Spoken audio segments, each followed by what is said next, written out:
Wasteland's built around having this center hotel and this stadium. It depicts a more modern city, 1960s, 1970s city that's just been blown to hell.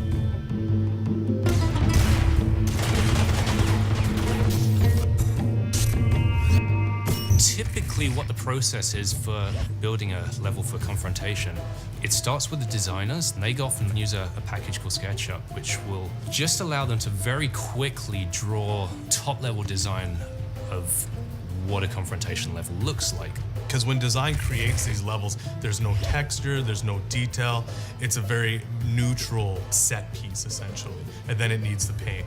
So we would show our concept idea to a concept artist, and then they take a look at kind of what we're trying to accomplish within the level, and then they'll come back with the concept art, which we see, and it gives us ideas, and then we build around that. When our concept artist painted it, he put in these big skywalks connecting the hotel to the buildings across the street. So they were nowhere in the design, but they were great with it. Those are awesome. And when the designer saw those skywalks, they said, we want to blow those up. So that became one of the key moments of the level, is that you can use these skywalks to rapidly cross the level and cover, but you can place charges and blow them apart. So it's a really organic process.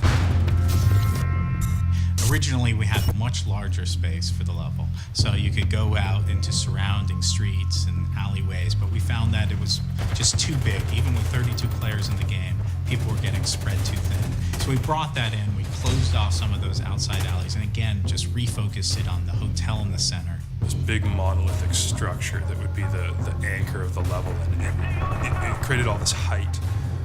And it really drew out one of the themes of Confrontation, which is the draw distance. On the PS3, our draw distance is really, really long. And people playing Socom on the PlayStation 2 are used to these short draw distances and fogging. It really changes the gameplay when you can shoot a weapon very long range across the map. And if you're up in the third floor balcony, you can see a guy who's half a kilometer away trying to run between two trucks. It's a good sniping map. I know that people who are fans of sniping will love this map. What sort of emerged next was that even though the above ground layer had been destroyed and he'd started to punch holes through the street into the underground, is that what underneath there are all these subways and access tunnels and interesting spaces. So that's when the whole level sort of became this split, multi-leveled above ground, below ground thing. So at that point, there's a lot of areas we discovered players can get to that we don't necessarily want the player to get to. We try to control the flow. It's still one of the more wide open maps that we have in Confrontation. And one of the things that we found is that we really needed to fill it with a lot of objects and clutter in order to make it feel like a real space. And that is very different from any of the other levels we've done in the games.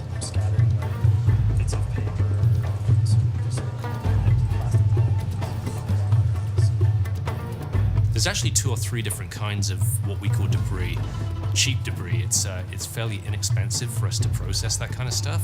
For example, the garbage bags, you can shoot those and they kind of spill out and then it kind of disappears. The more expensive kinds of debris are the stuff that persists. For example, if you go around shooting the car doors or any of the vehicles on there, and there's kind of bits that kind of blow off it, and they stick around on the floor, and that stuff's a little more expensive because it persists in the world, and any of that stuff that you create, you have to handle from then on out. It then goes over to the art team, and they go off and they take that and they essentially recreate it using Autodesk Maya. They go off and rebuild the level, they pretty it up, and they go off and they texture it, they apply all of the images to it that make it look like a real environment. The lighting artists then go off and they do all of their lighting simulation, and at that point you essentially look like an environment that has been lit naturally.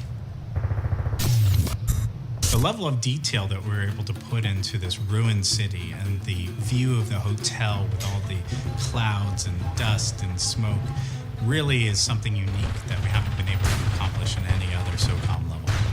Urban Wasteland is unique in terms of how it leverages tactics. This map is about these critical control points and some fairly big spaces. This is really kind of modern warfare type of stuff, this ruined city, and a team using their headsets who are actually coordinating their actions will probably have an amazing advantage, we find. So this is really, really a team map.